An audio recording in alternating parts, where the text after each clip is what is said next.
இப்போ 5ஆம் வகுப்பு மாணவர்கள் வேளாண்மை பாடத்தை தாங்களாகவே பாடம் முழுவதையும் சொல்லி நமக்கு விளக்க போறாங்க. மாணவர்களே, வேளாண்மை குறித்து ஜெய்சரி சொல்லு பாப்போம். வேளாண்மை என்பது சாகுபடிக்கு மண்ணை உழுதல், பயிர்களை வளர்த்தல் மற்றும் கால்நடைகளை வளர்த்தல் ஆகியவற்றை பற்றிய கலைகள் மற்றும் அறிவியல் ஆகும். இந்தியா ஒரு விவசாய நாடு.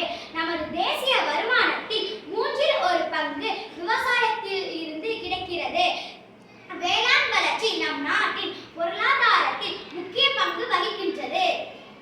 விவசாயி என்பவர் உணவு அல்லது மூலப்பொருட்கள், தாவரங்கள், விலங்குகள் வளர்ப்பவர் ஆவர்.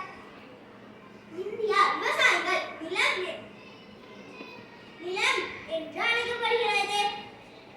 ஏனெனில் பெரும்பான்மையான இந்தியர்கள் நேரடியாகவோ மறைமுகமாகவோ இதில் ஈடுபடுவதால் இவ்வாறு அழைக்கப்படுகிறது. விவசாயம் இந்திய பொருளாதாரத்தின் முதுகெலும்பாகும். வேளாண்மையின் வகைகளை சொல்லுங்கள் பார்ப்போம். வேளாண்மையின் வகைகள். வேளாண்மையில் பல வகைகள் உள்ளன. அவை தன்னிறைவு வேளாண்மை, வணிக வேளாண்மை, தோட்ட வேளாண்மை, கலப்பு வேளாண்மை. தன்னிறைவு வேளாண்மை. தன்னிறைவு வேளாண்மையில் முழு உற்பத்தியும் குடும்ப நுகர்வுக்கு மட்டுமே பயன்படுத்தப்படுகிறது. இவ்வகை விவசாயம் சிறு மற்றும் குறு விவசாயிகளால் துண்டு துண்டான நிலங்களில் மேற்கொள்ளப்படுகிறது. இங்கு பயிரிடப்படும் பயிர்கள் பெரும்பாலும் உணவு பயிர்களாகும். இந்த விவசாய முறை பொதுவாக தொன்மையானது. வணிக வேளாண்மை குறித்து சொல்வார்கள் ஜெயஸ்ரீ. வணிக வேளாண்மை முற்றிலும் தன்னிறைவு வேளாண்மைக்கு மாறுபட்டதாகும். இதன் நோக்கம் சந்தையில் பொருட்களை விற்பனை செய்வதாகும். இவ்வகை வேளாண்மை நவீன கருவிகள் மற்றும் தொழில்நுட்பங்கள் மூலம் மேற்கொள்ளப்படுகிறது. ஜீவசந்தோஷினி, தோட்ட வேளாண்மைனா என்ன? ஒரு தோட்டப்பண்ணையில் ஒற்றை பணப்பயிர்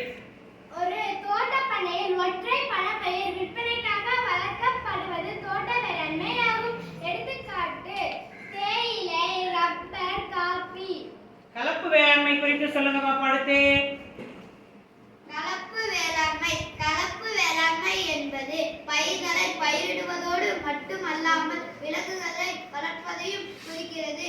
கலப்பு விவசாயத்தில் ஈடுபடும் விவசாயிகள் பொருளாதார ரீதியாக மேம்பாடு அடைந்தவர்களாக உள்ளனர். Very good. விவசாயத்திற்கான நீர்வளம் குறித்து சொல்லுங்க. அடுத்தது விவசாய விளைபொருட்களை விவசாயிகளிடமிருந்து நியாயமான விலையில் நேரடியாக வாங்க இந்திய உணவுக் கழகம் போன்ற நிறுவனங்களை அரசு அமைத்துள்ளது.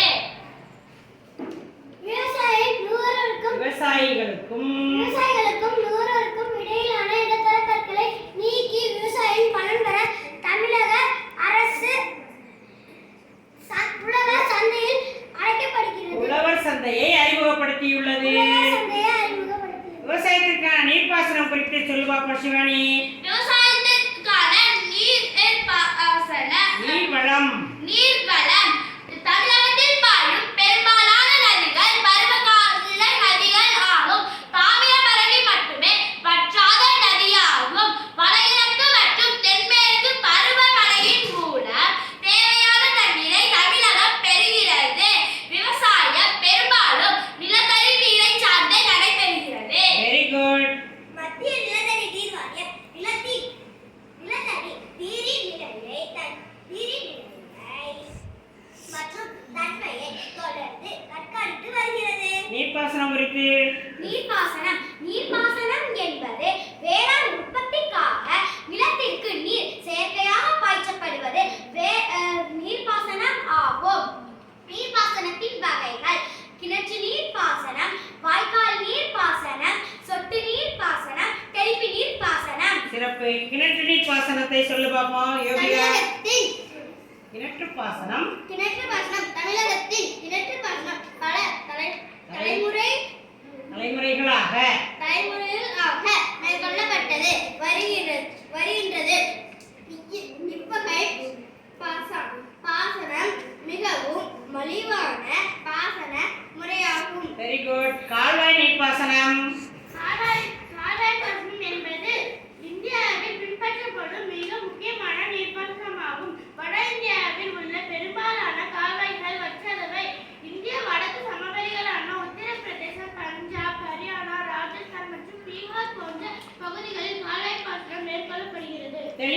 பாசனம் தெளிப்பு நீர் பாசனம் என்பது தெளிப்பு நீர் பாசனம் என்பது மழைப்பொழிவு போன்ற நீர் பாய்ச்சல் முறையாகும். குழாய்கள் மூலம்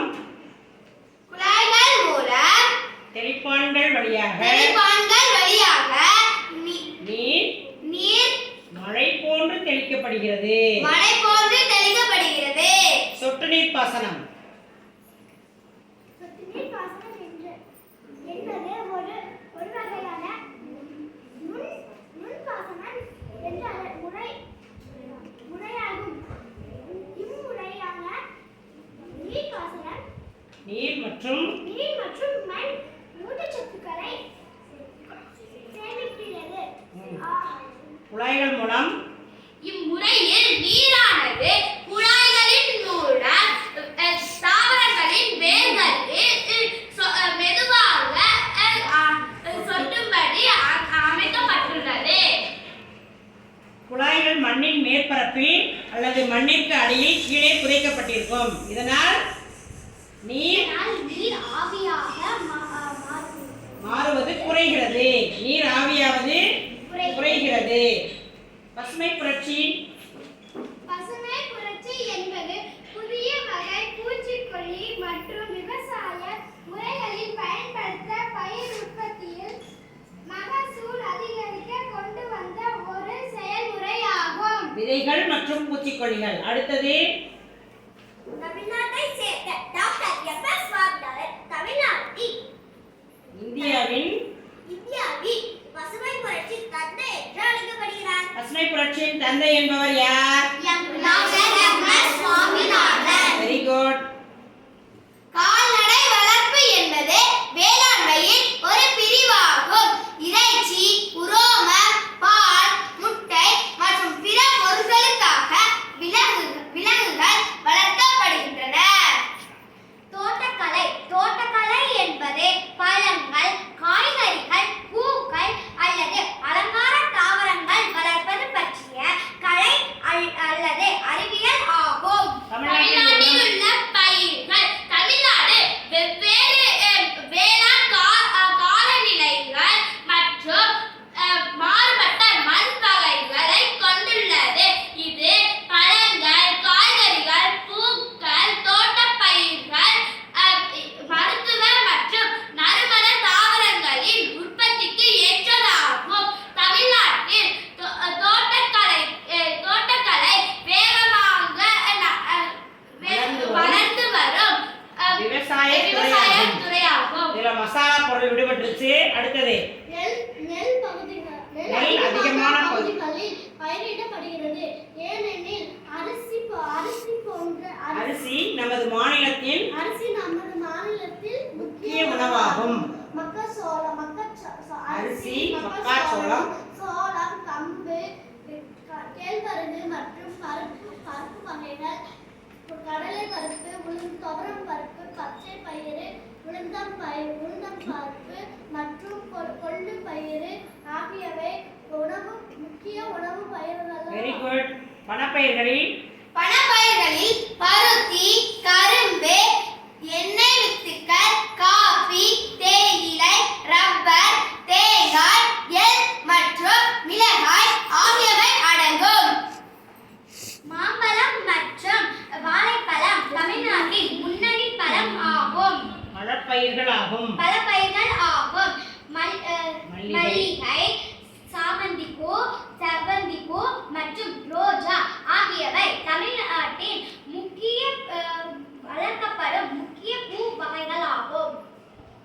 தமிழ்நாட்டின் நெற்களஞ்சியம் காவிரி டெல்டாவில் அமைந்துள்ள ஒரு முக்கியமான வேளாண் மையம் தஞ்சாவூர் ஆகும். இது தமிழ்நாட்டின் நெற்களஞ்சியம் ஆகும். இந்தியாவின் நெற்களஞ்சியம் என்று அழைக்கப்படும் மாநிலம் ஆந்திர பிரதேசம் ஆகும். தென்னிந்தியாவின் மான்செஸ்டர், கோயம்புத்தூர். தமிழ்நாட்டின் பருவப்பயிர்கள் நவரை நவரை சொன்னவார் கார் குருவை சம்பா தாளி. சரி, இப்போ நான் கேள்வி கேட்கிற மாதிரி சொல்றீங்களா? உணவு உற்பத்திக்காக தாவரங்களை வளர்க்கும் முறை நீர்ப்பாசனமா, வேளாண்மையா, அகழ்வாராய்ச்சியா? வேளாண்மை. டேஸ் என்பவர் உணவு அல்லது மூலப்பொருட்களுக்காக தாவரங்களையும் விலங்குகளையும் வளர்க்கிறார். விவசாயி. Very good. டேஸ் வேளாண்மை என்பது பயிர்களுடன் விலங்குகளும் வளர்ப்பதை குறிப்பது. கலப்பு வேளாண்மை. டேஸ் நிலத்தடி நீரின் மட்டம், நீரின் தன்மையை கண்காணிக்கிறது. எது? மத்திய நிலத்தடி நீர் வாரியம். தமிழகத்தில் டேஸ் மாவட்டத்தில் அதிக அளவில் பருத்தி உற்பத்தி செய்யப்படுகிறது. கோயம்புத்தூர். சிறப்பு.